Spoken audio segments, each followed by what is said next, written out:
Hey, welcome to Pat's Soundbites IGTV. Keeping new music alive is what I do on the radio and now on video. Conducting live chats with the artists and learning the stories behind their latest release and also playing their new video. Special thanks to my good friend Jody Best of Best Bet Promotions for coordinating and scheduling today's artist. Having over 20 plus years in the music industry, if you're looking for a highly successful promotion and marketing professional who's extremely motivated, look no further than Jody Best. For more information, contact Jody via email at bestbetpromo@yahoo.com. Special thanks today to my sponsor Go-Go Tuners. For all guitar players looking for a focus on ease of use, readability, durability, and accuracy, look no further. The Go-Go Tuner is the choice of many touring professionals and a favorite of casual players. Go-Go's signature green you're in and red you're out screen makes tuning quick and easy. For more information, go to the website at gogotuners.com. Special thanks to WBXO Classic Rock Radio Redefine, allowing me to keep new music alive on the radio airways on the Pat Show every Sunday from 5 to 8 Eastern Standard Time. Only on WBXO Classic Rock Redefined. And a big thank you to Mr. Evan Balzer for allowing me to use his amazing instrumental that you're hearing right now. It's called Trails. To find out more incredible music by Evan, go to his website at evanbalzer.com. And today I have a returning guest, a great guy, a world-renowned legendary rock guitarist. His resume screams rock and roll. I'm talking my good bud, Mitch Perry of the Mitch Perry Group.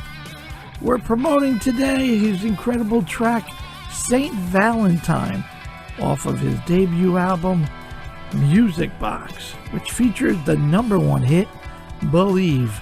We're going to talk about the track St. Valentine. I'm going to play the video. We're also going to talk about his live stream event that just happened last Saturday, and a whole lot more with the wonderful Mitch Perry right here on Pat Soundbites IGTV. Hey, keeping your music alive on Pat Soundbites IGTV. We got new music alive on the radio and on video today, and I got this handsome, rocking dude again. The guy's resume is a who's who of musical icons, career spanning decades of playing only with the best. And speaking of the best, I hope all my listeners and viewers have got a copy of this. I'm talking my cool man, Mr. Mitch Perry, back in the house again. How are you, brother? How are you, Mitch? Doing good, man. How about yourself? I'm super excited. Jody says, you want to talk to Mitch? Hell yeah, I want to talk to Mitch. I got the Mitch colors. I got the shirt. I got the CD. I got the picture. Pat Calamari, New York, is believing, and everybody needs to be believing that this song is the #1 song and video of the year. I don't know what I got to do, Mitch, to wake these people up. I know the feeling.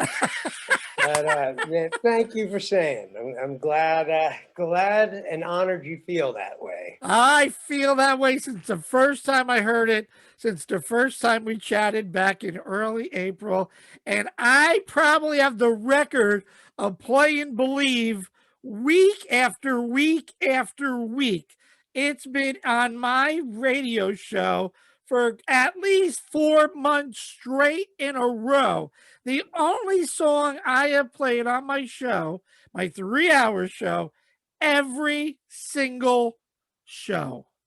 Wow. Well, again, many thanks.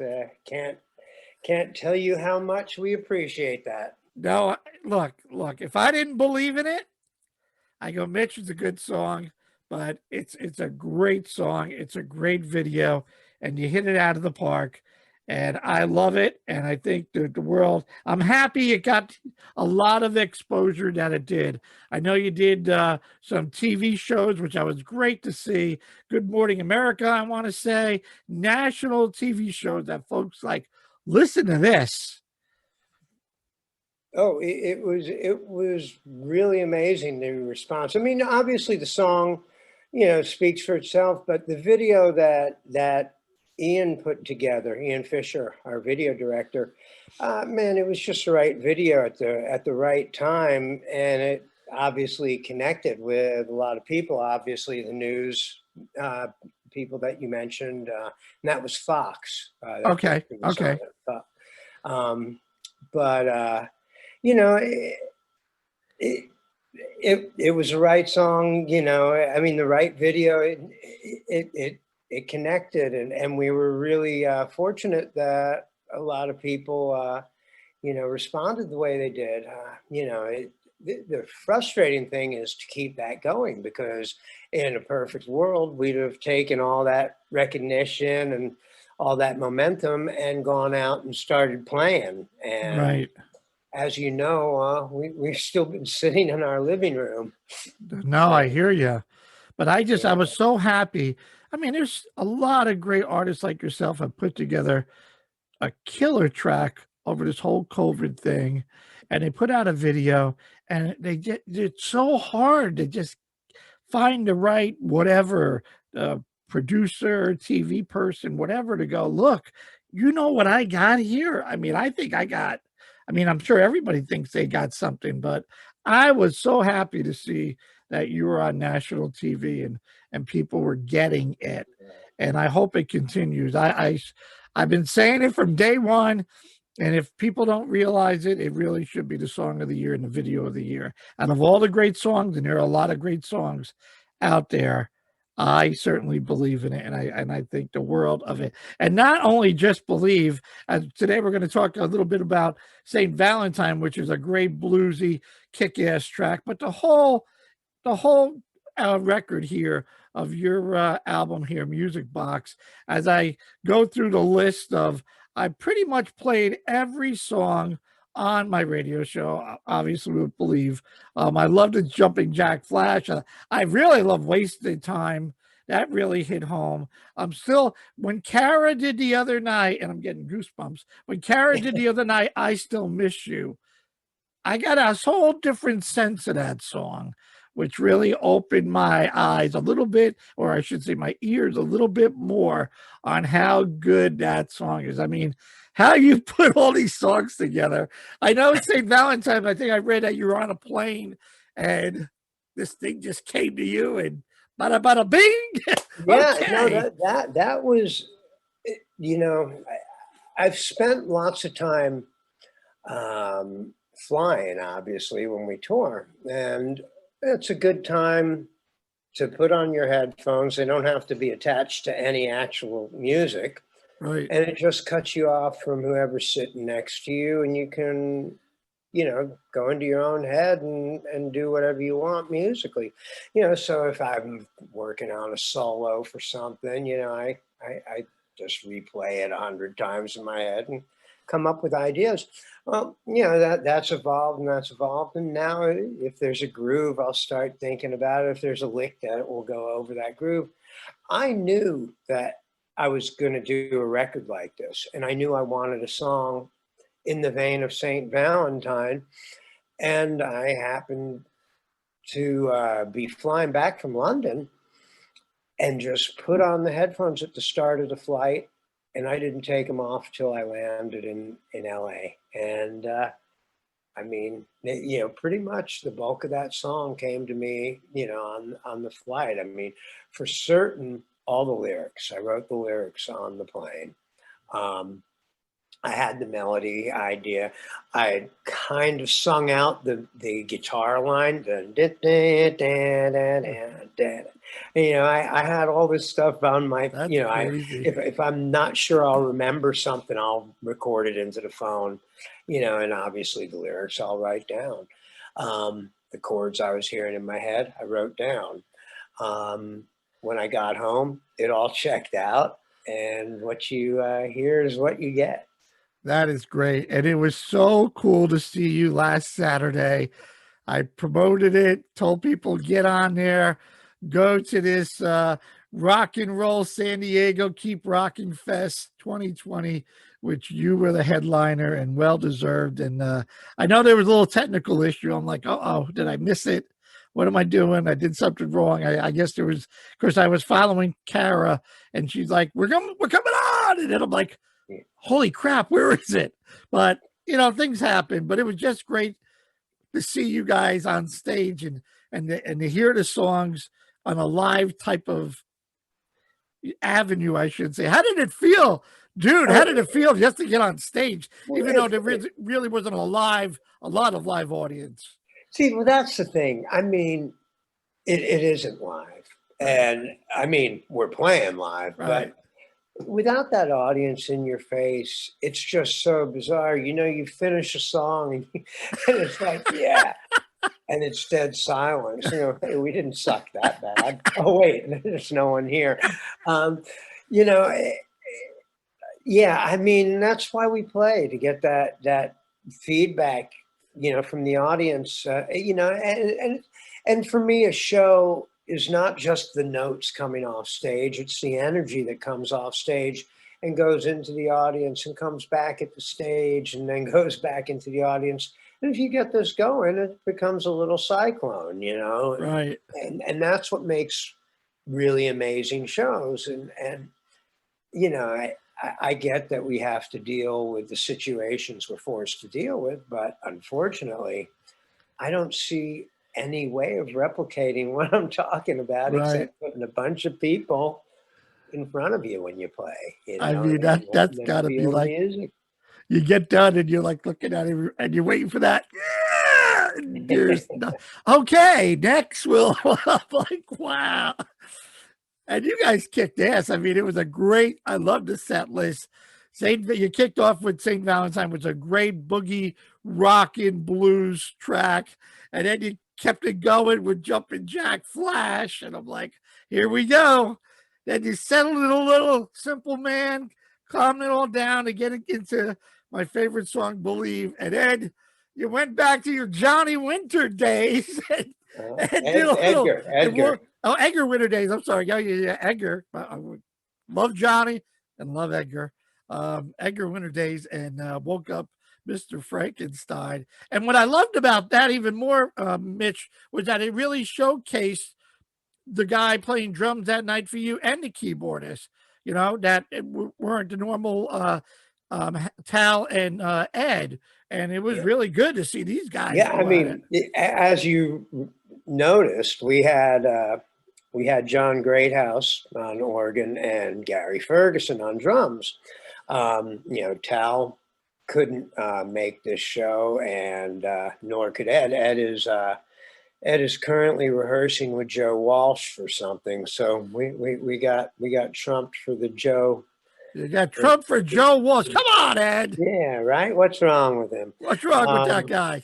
But those guys came in, and as you saw, they killed. I mean, we basically did a couple of rehearsals and went and played the show. And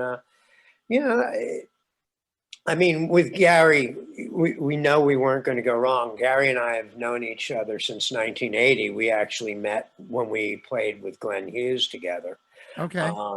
And then, we've been friends throughout all the time since. And, Gary in that times played with Eddie Money. He recorded Shake, and he was in Gary Moore's band, did Run for Cover and all that stuff. He even was the drummer on the New Radicals record. You Get What You Give. That's Gary. Wow, that's Gary. So, we knew we couldn't go wrong with him on drums.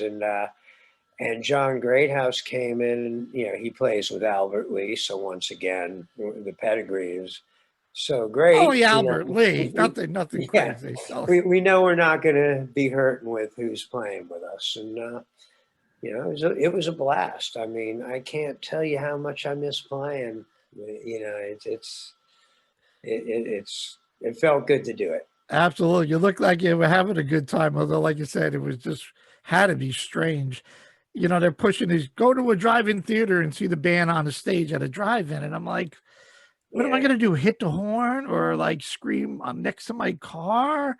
I mean, I'm not an artist, but I can see it. You know, first 3 songs, you knock it out of the park, and then you take a breath and say, "Hey, thanks for coming." And you hear, ba, ba, ba, ba. I'm like, what is this? A Mexican fiesta day or something? You know? Yeah, it's. I'm praying. I wear my mask. I wash my hands, Mitch. I'm praying. My last show was February 15th, seeing the incredible Super Tramps Roger Hodgson. And I could never think that that would be my last show of this year so far. But so far, that's the way it is. But it's all good. You know, I say to, you know, artists like yourself, it's a double-edged sword because, you know, we're sitting home and this is the perfect time to release an album or a new music, because if everybody was at the norm, I don't know if you would have got the attention that Music Box deserves. Absolutely true. You know, a lot of people were like hesitant, going, nah, I really don't want to release it. And I'm like, no, even though I'm the new music guy, keep new music alive, I live for it. A lot of people were hesitant, going, no, wait till we tour. No, this is the time.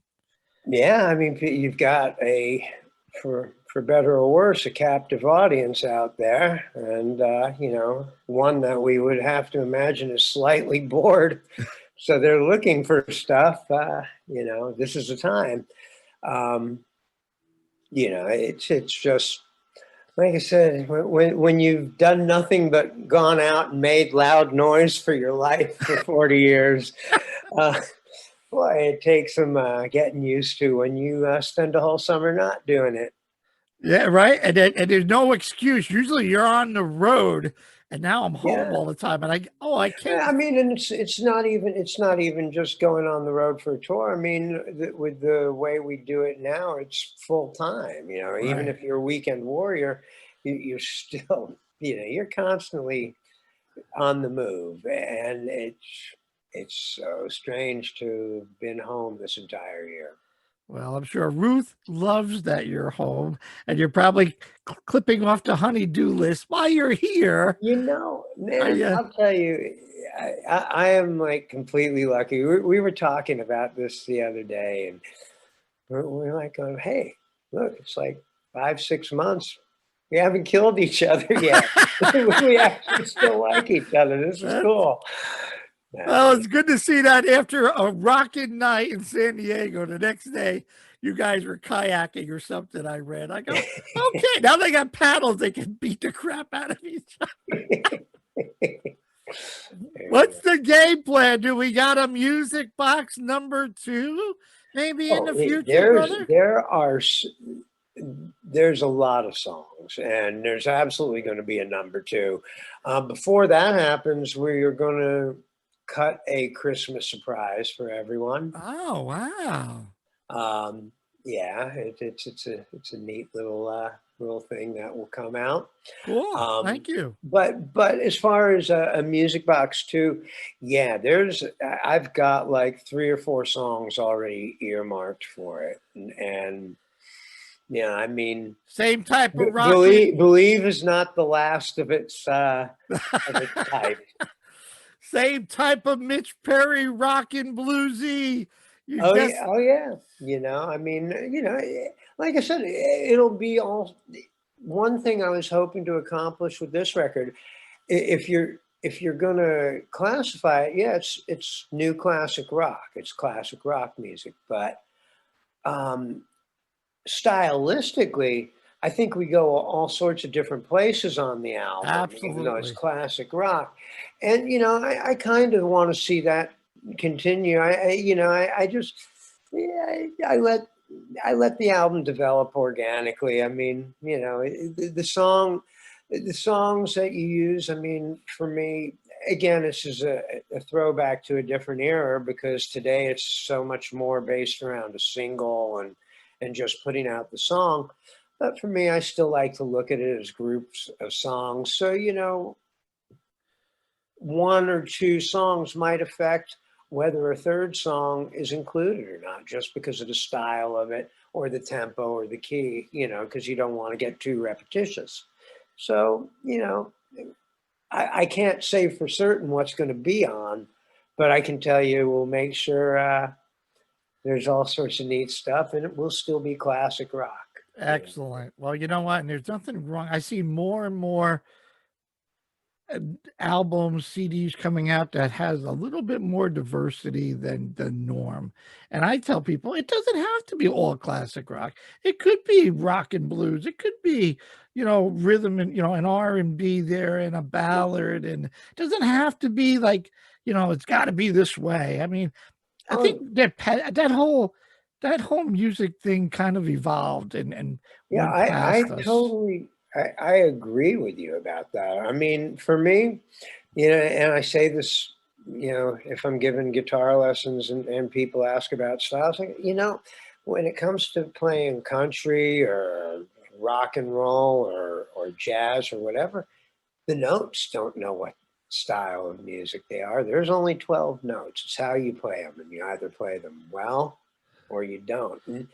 And to that, I mean, this is you look at bands like the Beatles. What made them so great in my eyes is that they could touch on any kind of any piece of music, whether it was Helter Skelter or whether it was Michelle, Right. and you knew it was the Beatles because they had such a strong identity and personality to their musicianship and to their voices and to their writing. Um, you knew it was them, no matter how far in one direction they might go, you know, for a specific song. And I think that's something to always emulate. I think music, for better or worse, you know, is guilty of compartmentalizing too much stuff, and yeah, that really limits when you do that to your listening habits. It really limits what you get exposed to, and I don't think is a great thing. Absolutely, I agree with you 110%. You mentioned like giving out lessons, and here you played with some of the best ones out there: Michael Schenker, Edgar Winter, Lita Ford, Cher, even in the band Sweet. Do you encourage? You obviously would encourage the students to go, "Hey, expand. If you want to play in a country band one night, play in a country band. You want to play because it's only going to make you a better musician, player, artist all around." Am I right with that? Absolutely. I mean, one thing I specifically tried to do in my career right from the beginning is play different stuff. Even when I got out here and, you know, locally, I was playing around with Kevin Dubrow or Ron Keel. Riot, yeah. But at the same time, when I was doing that, I was in the studio with David Carradine or Steve Goodman, you know, or Graham Nash, you know, doing different, you know, Steve Goodman wrote The City of New Orleans, you know, Graham Okay. Nash is Crosby, Stills and Nash. I played on his track on Fast Times at Ridgemont High. You know, and working with all those people, it's absolutely nothing like playing the Starwood with Kevin Dubrow, and that's a great thing because it's just more firepower for your arsenal. You know, you've got more experience and uh, you know, it all finds its way into your music. It Absolutely. all does in some way. I would think it builds your personal sound and style, Oh, whether it's jazz, whether it's, like you said, country, whether it's folk or rock, you know, Americana. It builds who you are as an artist, and you never know what's going to come out of it. You know, it does, like you said, it doesn't have to be you know, a classic rock or whatever, but yeah. unbelievable. You know, I think I'm not sure if I asked you before, but when I play your CD that I have in my hand, and it's usually in my car because I blast it in my car all the time. I was thinking as a songwriter, I'm not sure if I asked you this in April. Is it hard to be the writer but not the lead singer?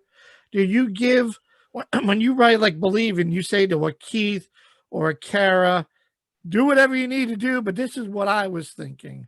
How much of a challenge Well, is that? you know that. That is a great question, and the answer is absolutely. It's a hard thing. It would be an impossible thing. Because they got to feel it, right? They got to feel it Oh, and believe in it, absolutely. so the emotion comes out and sell it to the audience. Absolutely. And the hardest part of doing this was getting that to translate and getting them to learn the songs. I mean, there were certain things that, I definitely wanted that Right. did not come naturally to all three of the singers. I mean, this was not unique to anybody, and they're all phenomenal. Obviously, great, talented singers.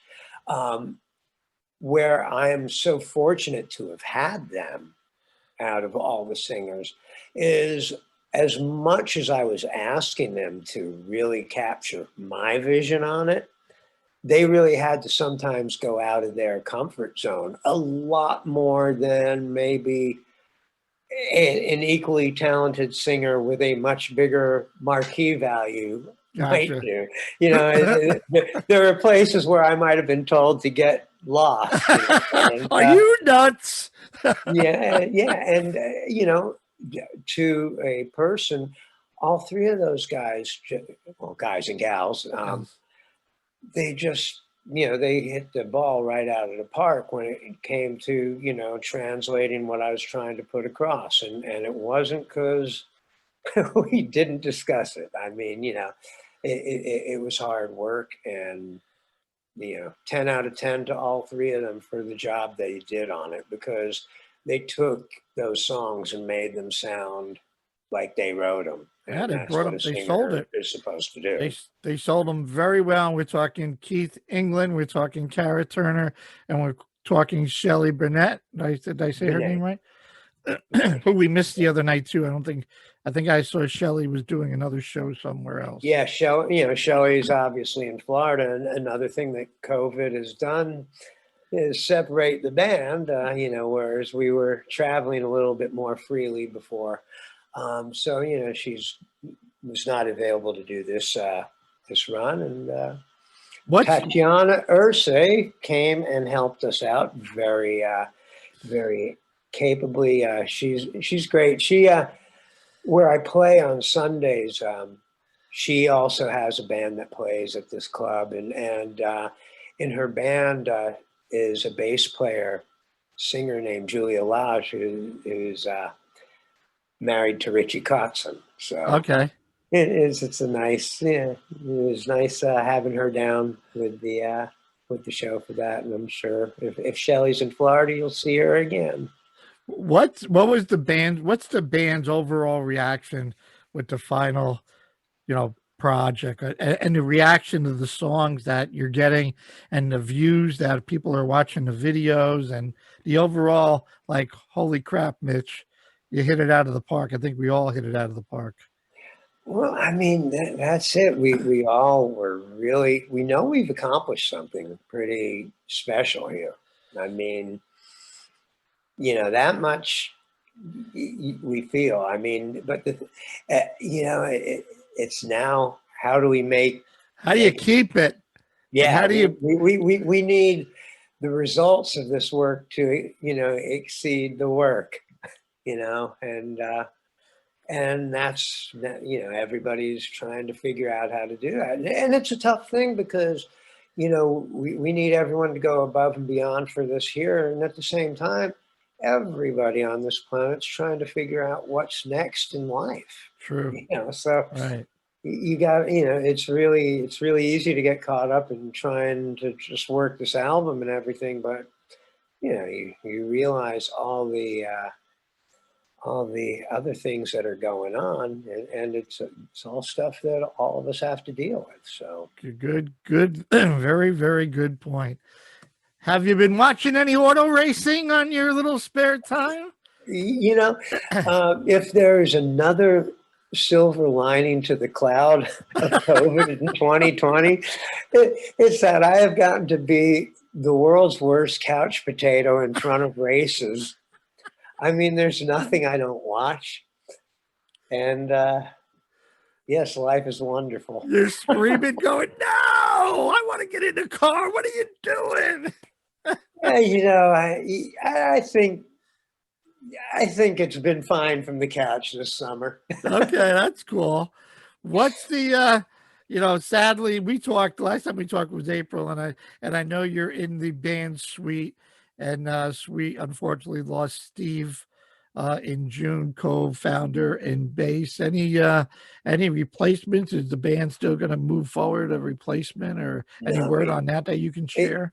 it's so bizarre, the timing of everything. I mean, literally, the last show we played with Steve Priest in just outside of Minneapolis, we came home and we knew we saw him on the plane, and he needed to go see a doctor. He wasn't well, we could tell. And so, he went and did that as soon as we got home from that show. He went into the hospital, and That was it. we never saw him again. Wow. Wow. I mean, and I can't tell you how much it really, really tore me up. I mean, I've been in the band since 2014, and it's been such a nice, enjoyable, easy experience. It doesn't even feel like we've been there for 10 minutes, but it's become a part of life, and our lives, and realizing I wouldn't get to share. Yeah, there was a lot of communication that would go on with me and Steve sometimes musically. It was just a lot of fun, little stuff, and realizing we're not going to be able to joke the way we were, the way we did. It's really sad, and then I mean, I really want to continue playing those songs because I mean, of every band I played in, I'm telling you, that's my favorite set list from top to Really? bottom. Oh my God. Ballroom Blitz, Fox on the Run. I mean, but it's not just those. It's like the songs that you don't think they're all great. They're all really, musical. They're all fun. There's never that song in the set where, you're looking at your set list and you go, oh God, it's coming up. Oh no. Oh, here it is. What were they thinking when they wrote this song? You know, um, that didn't happen in the Sweet set. Good, cool. And, Well, so yeah, we like to continue going out and playing. I mean, we've discussed it, but obviously there's nothing to discuss right now. right, not right now at least. Well, So, as a fan, and if you ever get on a Zoom with all the other members, the folks certainly would love to see you guys back on. And I think Steve would want the legacy to continue as well. And I got a segue. I'm still kind of in shock over the whole Eddie Van Halen, and we all knew, the sickness, this cancer that he was dealing with for such a while, and I thought it was getting better. And I'm glad he made up with Sammy Hagar and Michael Anthony behind the scenes without the press and the media getting crazy about reunions and who said what and that and all that good stuff. Did you know Eddie? I mean, I met him a couple of times through the years, but I wouldn't, say that I know him. Okay. But every time I've met him, been honored. I mean, he like I posted something when I heard it. It's like people go on about the best and this of all time, and you just that's an impossible question because there isn't a best. Right. But one thing I can say, which you cannot debate, is along with Jimi Hendrix, there is not a single human being who's had as profound an effect on an instrument as Eddie Van Halen has. I mean, and probably, even though Jimmy was first, I would say Eddie's was more impactful because by the time Eddie showed up, music was a much bigger proposition than it was in 1967. True. That 10 years, you know, between 67 and 77, you know, that was when music became a big business. And so for Van Halen to do what he did, it was on such a much larger scale than even Hendrix. And I agree with you, because it was like right after the British invasion, and then all we had really was an Aerosmith and maybe an AC/DC, and then Van Halen comes along. And I mean, I keep all my ticket stubs. I'm a hoarder, and I'm like, I know I seen Van Halen at least 3 times back in the day. I've seen him with David, never with Sammy. Not that I didn't want to. I love both acts, but the minute I heard Eruption, I go, "What is that?" You know, it's like, who's doing that? Do How, you, as a guitarist, Mitch, share with the not musician this tapping and the blazing fingers, well, and wait, but you didn't know that it was tapping. I didn't know That was any of it. I didn't know this is the nothing. funny thing. What was so funny about that is I remember first getting that record, and I'm trying to learn Eruption, and I'm going dun, dun, dun, dun, picking the, you know, triads of the first 2 chords. The third triad, there's no way to pick it, you know.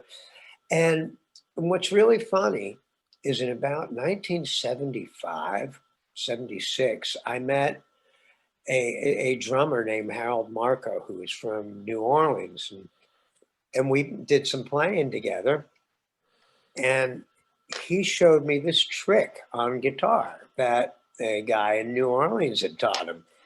And it was the tap trick. This is in 75, 76. Wow. And I mean, I like sit there and I'm playing the 5th fret, the 8th fret, and the 10th fret on the B string. And, you know, obviously it's the first time I'm doing it. I haven't had the benefit of hearing Eruption because it doesn't exist. Right. I just do this trick. I go, ah, big deal. You could play it like this faster. It's better. Didn't even occur to me. But I'm listening to Eruption, and man, I couldn't figure it out. And then all of a sudden, that trick came to mind. And sure enough, Eruption opened up. And, you know, I was the first guy locally, you know, in our group of guitar players in Florida who was doing all that stuff. Because you got to remember, we didn't have YouTube or videos or MTV even. You know, nobody got to see Eddie do that unless they went to a Van Halen concert. And then they were probably going, what did we just see? So I did that. And it was really funny because Pat Thrall saw me, and we became really good friends.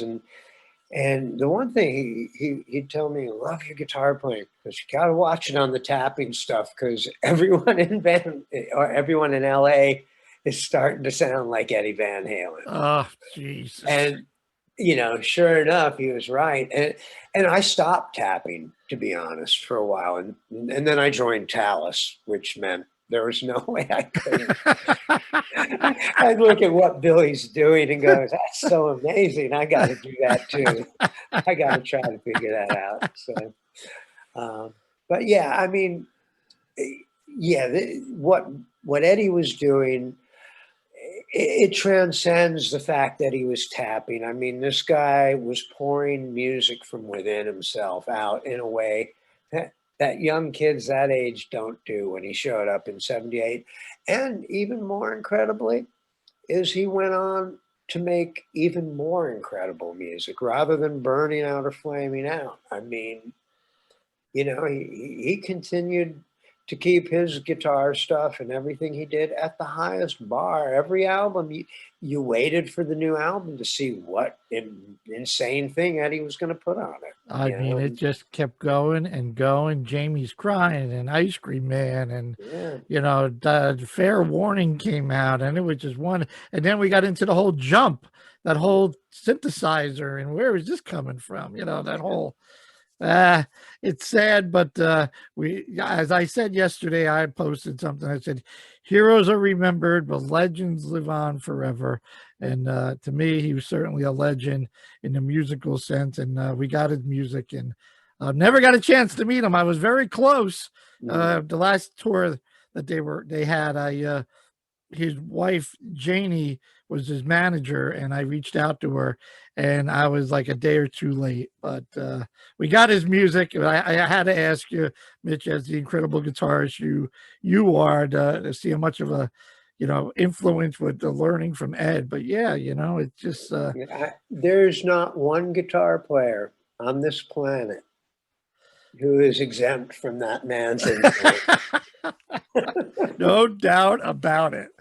And Jimi Hendrix, right? I just couldn't believe the impact it had throughout everywhere. Just the total impact it had. But then that speaks volume, obviously. Mitch, love you, brother. Love the album. MitchPerry.com. Go buy this if you haven't. Music Box. Buy a t-shirt. Get an autograph picture. I love you, man. I love Ruth. I can't stop smiling. And it's almost time to rock the Pat Show, playing a little St. Valentine, the track and the video right here, right now. Stay safe and keep on rocking and keep on believing, brother. Thanks, man. You take care, and we will talk soon. 1, 2, 3.